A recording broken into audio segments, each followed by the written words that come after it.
Hello students, welcome back to my channel English ওয়ার্ল্ডে স্বাগত জানাচ্ছি সবাইকে। আজ আমি ক্লাস 12-এর 4th semester the greenhouse effect নিয়ে চলে এসেছি। তোমরা যারা ক্লাস 12-এর ভিডিওগুলি যা দেখোনি, আমি ডেসক্রিপশন বক্সে লিঙ্ক দিয়ে দিয়েছি, দেখে নিতে পারো। চ্যানেলটিতে নতুন হলে সাবস্ক্রাইব করে আমার পাশে থেকো, আর এই রকম ইংলিশ রিলেটেড ইনফরমেটিভ ভিডিওগুলি তোমাদের বন্ধুদের সাথে শেয়ার করো। আর পড়ানোর সাথে সাথে আমি অনেক ইংলিশ আননোন ওয়ার্ড বা অজানা শব্দের মানে বলে দেব, তোমরা নোট ডাউন করে নিতে পারো। তো চলো,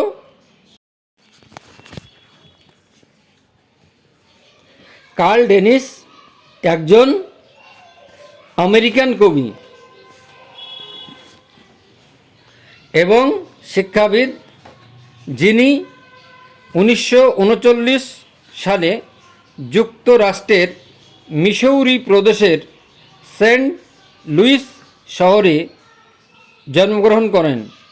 ডেনিস ক্যালিফোর্নিয়া বিশ্ববিদ্যালয় থেকে ইংরেজি সাহিত্যে পিএইচডি ডিগ্রি লাভ করেন এবং ব্যাফেলো বিশ্ববিদ্যালয়ে সহকারী অধ্যাপক হিসাবে যোগদান করেন।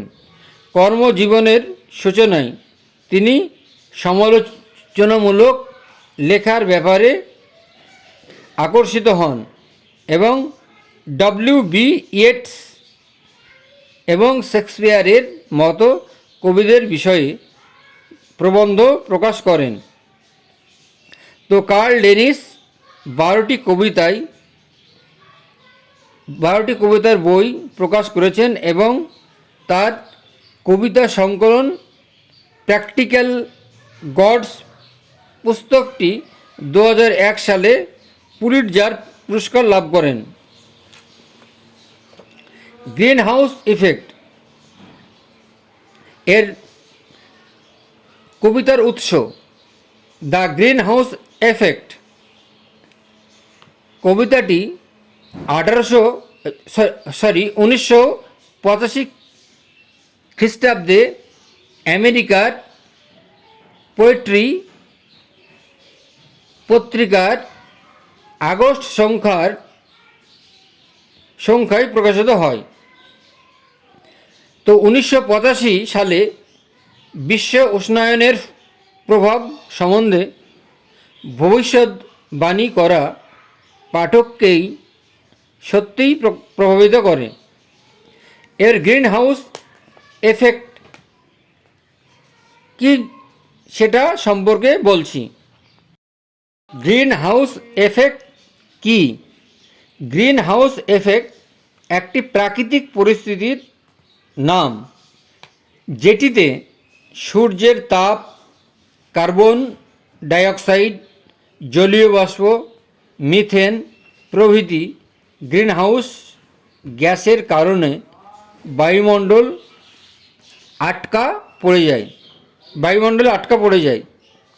এই পরিস্থিতি সম্পূর্ণভাবে মানুষের ক্রিয়াকলাপ, বিশেষত জীবাশ্ম তেল পুড়িয়ে বাতাসে কার্বন ডাইঅক্সাইড বৃদ্ধির ফলে ঘটে থাকে। গ্রিনহাউস এফেক্টের কারণে পৃথিবীর উষ্ণায়ন ঘটে এবং পরিণামে জলবায়ুর পরিবর্তন হয়। এটি ফলে শুধু প্রাকৃতিক পরিবেশের উপর ধ্বংসাত্মক প্রভাব সৃষ্টি হয় না, আর্থসামাজিক এবং রাজনৈতিক ক্ষেত্রেও এর প্রভাব পড়তে পারে।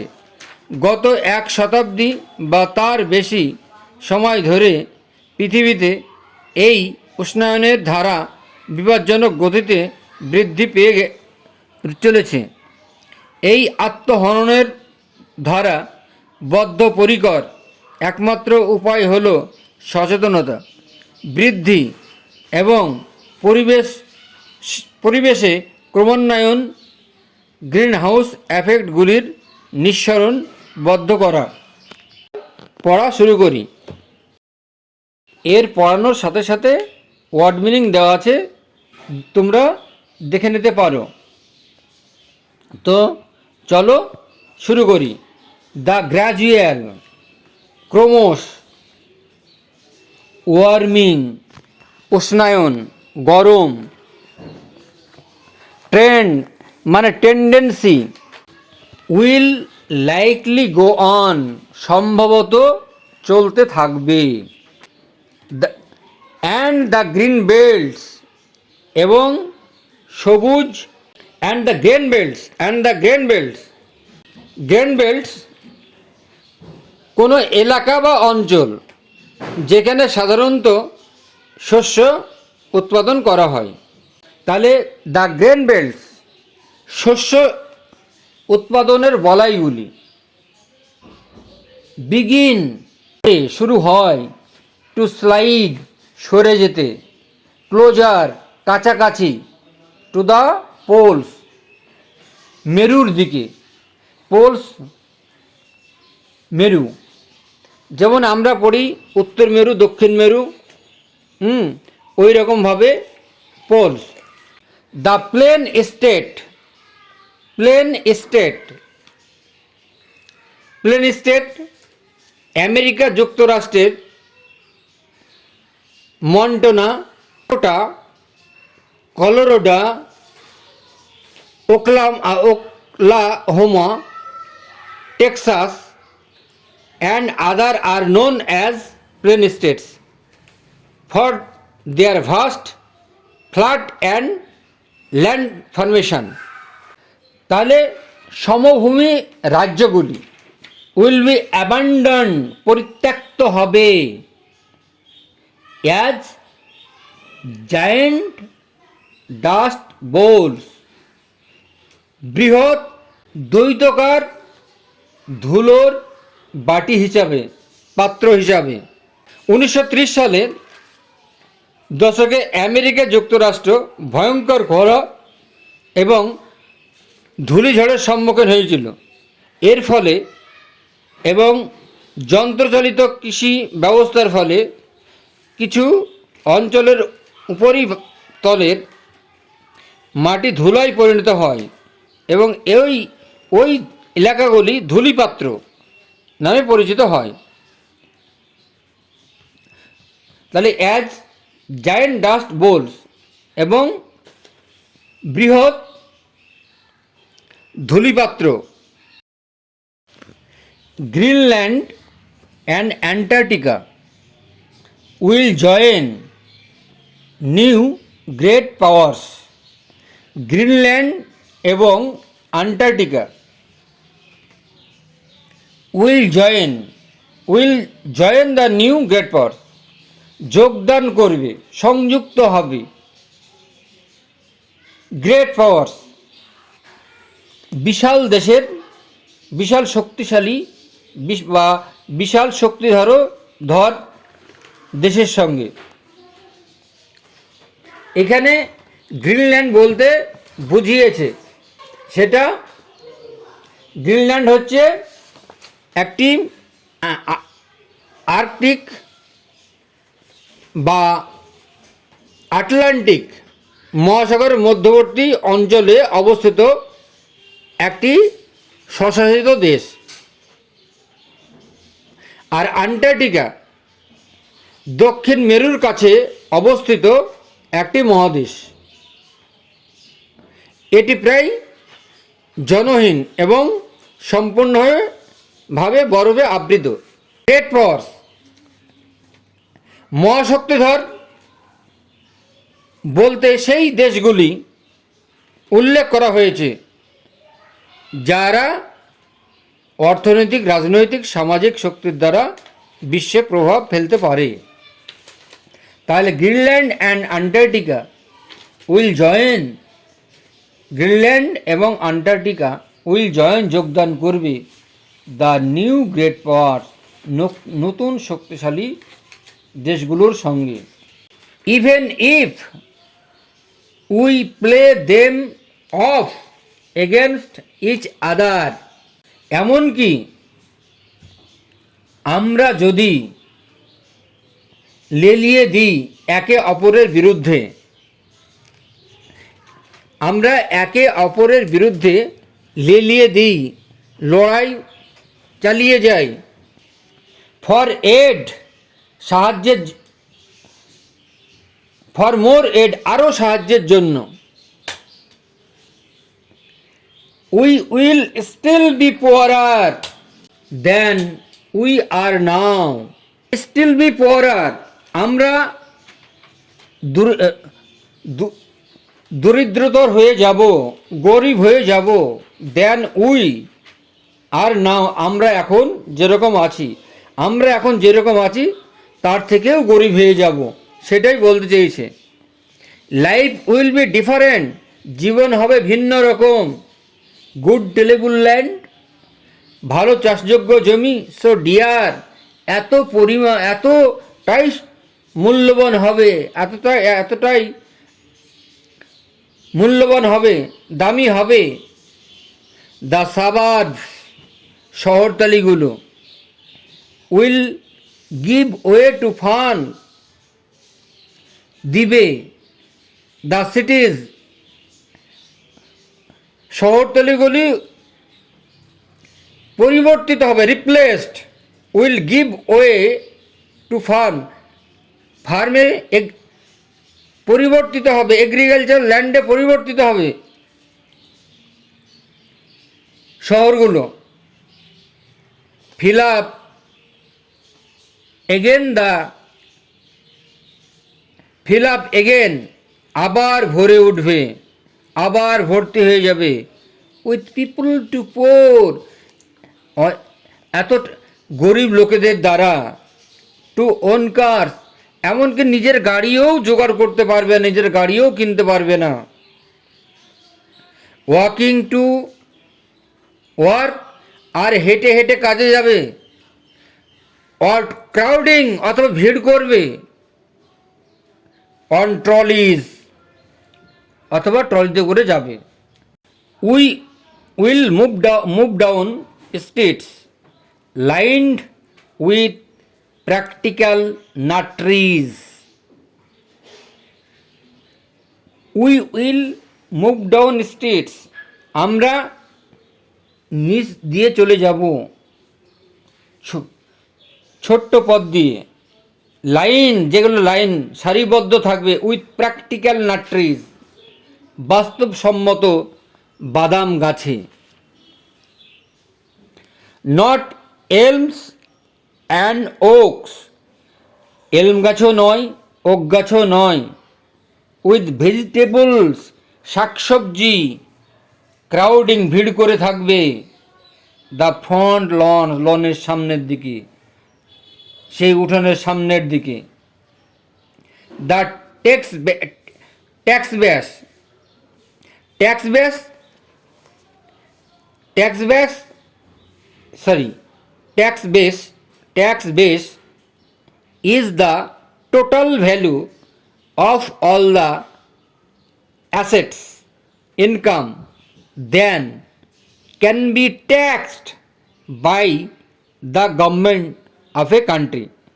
ট্যাক্স বেস, কোনো একটি দেশের সরকারের দ্বারা যে পরিমাণ আয় বা সম্পাদন হিসেবে লাভ করা যায়, সেটিকে ট্যাক্স বেস বলা হয়। The tax base will be too small, আয়করের পরিমাণ এতই নগণ্য হবে, এতই অল্প হবে, to support the public building. এবার পরিচালনা করা, সরকারি ভবনগুলো পরিচালনা করতে পারবে না। To support means conduct public building, জনগণের বিল্ডিং, সরকারের সাধারণ ঘর। We will have to donate, আমাদেরকে শ্রমদান করতে হবে। Hours after work, each week. তাহলে আমাদেরকে শ্রমদান করতে হবে কাজের পর, প্রতি সপ্তাহে কাজের পর আমাদের শ্রমদান করতে হবে। We will have to donate hours after work each week, মানে প্রতি সপ্তাহে আমাদের কাজের পর শ্রমদান করতে হবে। To rake the lawn of the library and the city hall, পরিচ্ছন্ন রাখতে পাঠাগার আর নগর দালানের সম্মুখভাগ। To tuck point repair, tuck point means repair the chimney of the federal building, তাহলে ফেডারেল ভবনের চিমনিটার মেরামতির জন্য। To tuck point the chimney of the federal building, federal building ভবনের চিমনিটার মেরামতির জন্য। ফেডারেল ভবন বা ফেডারেল বিল্ডিং একটি যুক্তরাষ্ট্রীয় ভবন বলতে বোঝায় কোনো ভবন বা কাঠামো যা তৈরি হয়, সরানো হয়, ভাড়া দেওয়া হয় বা কেনাবেচা হয় যুক্তরাষ্ট্রীয় সরকারের দ্বারা। If we don't want the place to fall like temples in Rome, if যদি, উই ডোন্ট ওয়ান্ট যদি আমরা না চাই,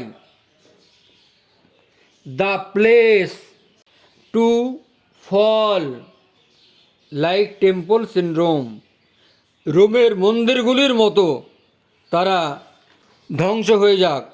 don't want sheep to graze in our squares, যদি না চাই নগর চত্বরগুলিতে ভেড়া চড়ুক। ভেড়া, গ্রেজ মানে চড়ানো, স্কোয়ার্স মানে বাড়ির চত্বর বা নগর চত্বর। As they grazed in the form for 1000 years, যেমন তারা হাজার হাজার বছর ধরে চড়ে আসছে এই মন্দিরগুলোতে। As they grazed in the forum for 1000 years with a little effort, the country will go on. With a little effort প্রচেষ্টা, সামান্য প্রচেষ্টা এগিয়ে চলবে দেশ।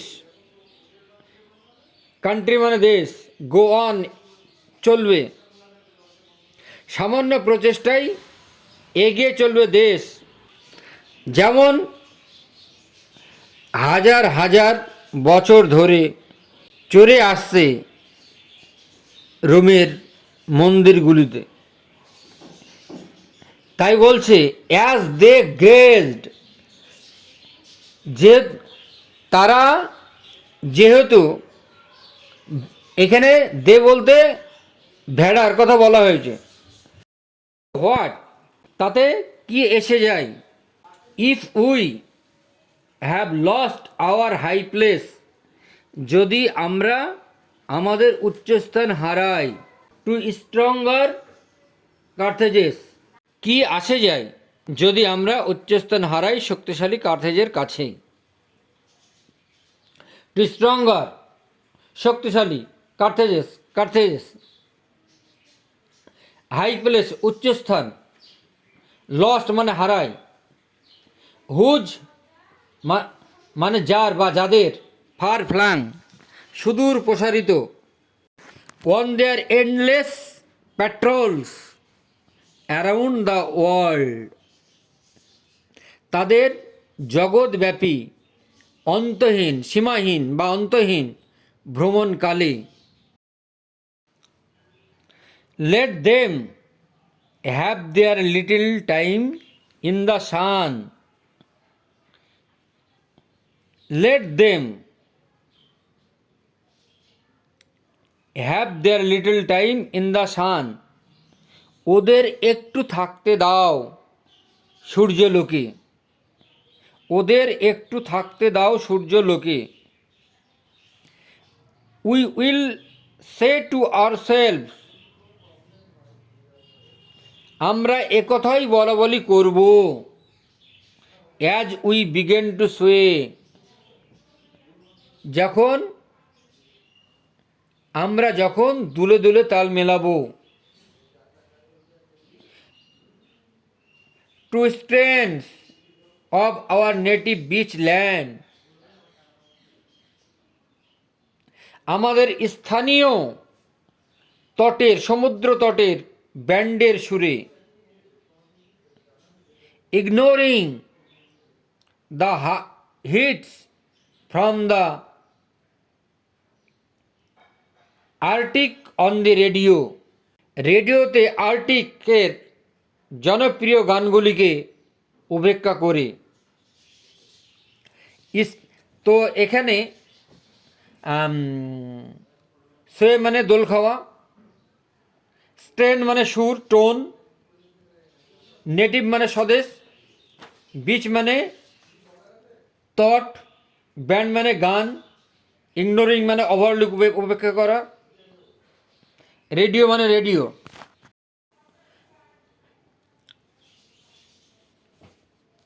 কার্ল ডেনিসের কবিতা the greenhouse effect, greenhouse গ্যাসের কারণে সৃষ্টি ধীরে ধীরে উষ্ণতা বৃদ্ধির ফলে পরিবেশগত পরিবর্তন নিয়ে কবির উদ্বেগ প্রকাশ করে। কবি ভবিষ্যতের এক ভয়াবহ চিত্র আঁকেন যেখানে সামাজিক, অর্থনৈতিক ও ভৌগোলিকভাবে পৃথিবী রূপান্তরিত হয়ে যাবে। উর্বর সমতল সবুজ জমি মরুভূমিতে পরিণত হবে। কৃষিকাজের জন্য গুরুত্বপূর্ণ অঞ্চলগুলি যেমন আমেরিকার প্লেনস স্টেটস বা আবাসযোগ্য ধূলিঝড়পূর্ণ মরুভূমিতে পরিণত হবে এবং শস্য উৎপাদনের অঞ্চলগুলি উত্তর বা দক্ষিণ মেরুর দিকে সরে যাবে। এই পরিবেশগত সংকটের কারণে বৈশ্বিক শক্তির ভারসাম্য বদলে যাবে। গ্রিনল্যান্ড ও আন্টার্কটিকার মতো অঞ্চল নতুন শক্তিশালী কেন্দ্র হয়ে উঠবে। এই সব কিছু হবে বিশ্ব উষ্ণায়নের ফলে। উত্তর ও দক্ষিণ মেরু এমনকি গ্রিনল্যান্ডের বরফের স্তর গলে যাবে এবং বর্তমানের উর্বর জমিগুলি রূপান্তরিত হবে বন্ধ্যা ভূমিতে। আধিপত্যশীল দেশগুলো দারিদ্র্যের মুখে পড়বে এবং তারা উদীয়মান শক্তির দেশগুলোর সস্তা পণ্যের সঙ্গে প্রতিযোগিতা করতে পারবে না। উদাহরণস্বরূপ কোরিয়ান আর্মাডাস পাস এর মতো শক্তিগুলি বিশ্ববাজারে আধিপত্য স্থাপন করবে। স্থানীয়ভাবে জীবনযাত্রা আমূল পরিবর্তন পাল্টে যাবে। আমরা চাষযোগ্য জমির মূল্য বাড়বে, ফলে শহরগুলির বসতিগুলি কৃষি জমিতে রূপান্তরিত হবে। মানুষ আবার প্রাচীন যুগের মতো হেঁটে বা ট্রলির মাধ্যমে চলাফেরা করবে। শহরের রাস্তায় সৌন্দর্য বৃদ্ধির জন্য ব্যবহৃত এলম ও ওক গাছের পরিবর্তে ফলদায়ী ও ব্যবহারিক বাদাম গাছ লাগানো হবে। সামান্য লনে শৌখিন ফুল নয়, টিকে থাকার জন্য প্রয়োজনীয় সবজি চাষ করা হবে। সরকারি পরিষেবাগুলিও ধীরে ধীরে ভেঙে পড়বে, কারণ কর সংগ্রহ কমে যাবে। ফলে সরকারি ভবন ও পরিষেবা রক্ষায় নাগরিকদের স্বেচ্ছাশ্রম এ এগিয়ে আসতে হবে, যা প্রাচীন রোমান সভ্যতার পতনের দৃশ্যকে মনে করিয়ে দেই।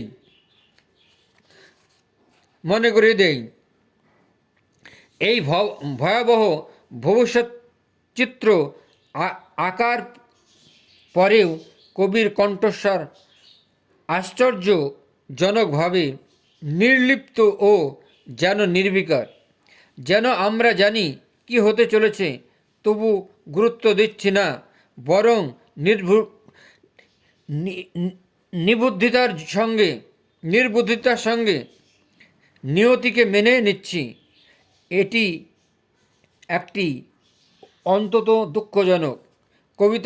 দুঃখজনক কবিতার শেষ দৃশ্যটি আমাদের আরও কষ্ট দেয়, যেখানে মানুষ স্বদেশীয় ব্যান্ডের সুরে আনন্দে বিভোর।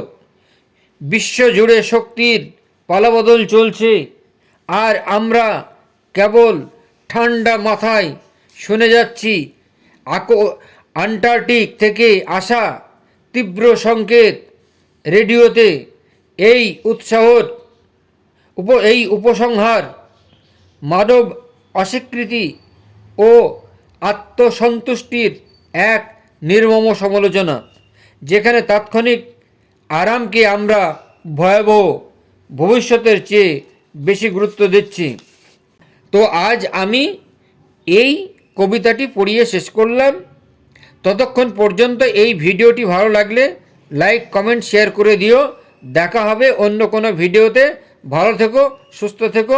আজ এ পর্যন্তই, এখানেই শেষ করছি। বাই।